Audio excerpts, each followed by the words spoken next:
रवि एक साधारण युवक था जो हमेशा रोमांच और खोजबीन के सपने देखा करता था। शहर की भीड़भाड़ और रोजमर्रा की जिंदगी से ऊब चुका था।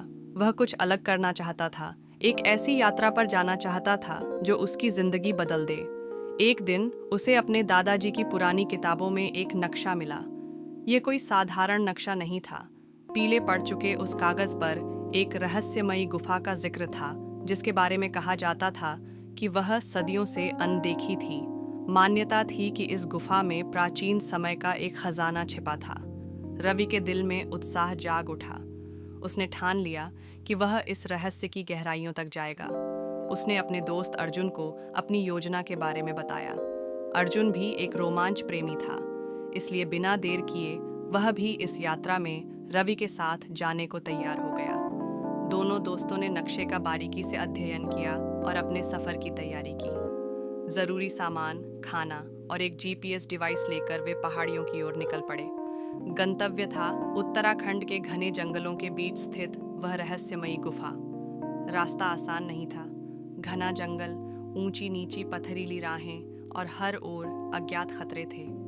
चलते चलते रात हो गई और वे दोनों जंगल के बीच एक सुरक्षित स्थान देखकर वहीं रुक गए। रात में जंगल के जानवरों की आवाजें साफ सुनाई दे रही थीं। सुबह होते ही उन्होंने फिर से सफर शुरू किया, लेकिन कुछ ही घंटों में एक बड़ी चुनौती उनके सामने आ खड़ी हुई। एक टूटे हुए लकड़ी के पुल को पार करना था, जो दो पहाड़ियों को जोड़ता था। पुल बहुत पुराना और जर्जर हो चुका था। अर्जुन ने हिम्मत दिखाई और पहले पार जाने लगा। जैसे ही वह पुल के आधे रास्ते पर पहुंचा, लकड़ी की एक पट्टी टूट गई। उसका संतुलन बिगड़ने लगा। रवि ने तुरंत अपनी रस्सी निकाली और अर्जुन की ओर फेंक दी। अर्जुन ने रस्सी को कसकर पकड़ा और किसी तरह खुद को बचा लिया। कई घंटों की कठिन यात्रा के बाद आखिरकार उन्हें वह जगह दिखी जो नक्शे में अंकित थी। गुफा का प्रवेश द्वार घने पेड़ों और लताओं से ढका हुआ था। दोनों दोस्तों ने बड़ी मशक्कत से अंदर जाने का रास्ता बनाया। गुफा के अंदर घुसते ही ठंडक महसूस हुई। चारों ओर नमी थी और हल्की हल्की चमकती रोशनी की परछाइयां दीवारों पर पड़ रही थीं। दीवारों पर अजीब गरीब चित्र उकेरे हुए थे। वे आगे बढ़ते गए और जल्द ही उन्हें एक बड़ा कक्ष दिखाई दिया। गुफा का यह कक्ष अद्भुत था। वहां चारों ओर प्राचीन मूर्तियां और पुराने बक्से पड़े थे। दोनों ने बक्सों को खोलना शुरू किया।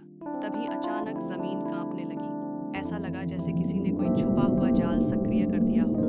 अर्जुन और रवि को तुरंत समझ में आ गया कि यह गुफा सिर्फ खजाने को छुपाने के लिए नहीं, बल्कि इसे बचाने के लिए भी बनाई गई थी। उन्होंने जल्दी जल्दी बक्से खंगाले और एक बक्से में पुराने सिक्के और दुर्लभ रत्न पाए। लेकिन उनकी मुश्किलें अभी खत्म नहीं हुई थीं। जैसे ही वे बाहर निकलने लगे, एक विशाल शिला उनकी राह में गिर पड़ी। गुफा का प्रवेश द्वार बंद हो चुका था। अर्जुन ने अपनी जेब से टॉर्च निकाली और चारों ओर देखने लगा। उन्हें एक दूसरी छोटी सुरंग दिखाई दी, जो शायद बाहर जाने का एक वैकल्पिक रास्ता था। लेकिन यह रास्ता बहुत संकरा और खतरनाक था। हिम्मत जुटाकर वे उस रास्ते से आगे बढ़े। कई बार उन्हें लगा कि वे फंस जाएंगे, लेकिन आखिरकार उन्हें एक ऐसा रास्ता मिल गया जो जंगल की ओर खुलता था। जब वे जंगल से बाहर आए तो दोनों के चेहरे पर संतोष और खुशी थी। उन्होंने जो अनुभव किया था वह अविस्मरणीय था। रवि ने उस खजाने को सरकार को सौंपने का फैसला किया ताकि इसका ऐतिहासिक महत्व बना रहे। बदले में उन्हें और अर्जुन को पुरातत्व विभाग से सम्मान मिला। लेकिन इस यात्रा ने उन्हें एक और रोमांचक जानकारी दी। गुफा में मिले चित्रों में एक और गुप्त स्थान का संकेत था। रवि और अर्जुन ने ठान लिया कि उनका अगला अभियान जल्द ही शुरू होगा। रोमांच का यह सफर अभी खत्म नहीं हुआ था, बल्कि एक नई यात्रा की शुरुआत थी।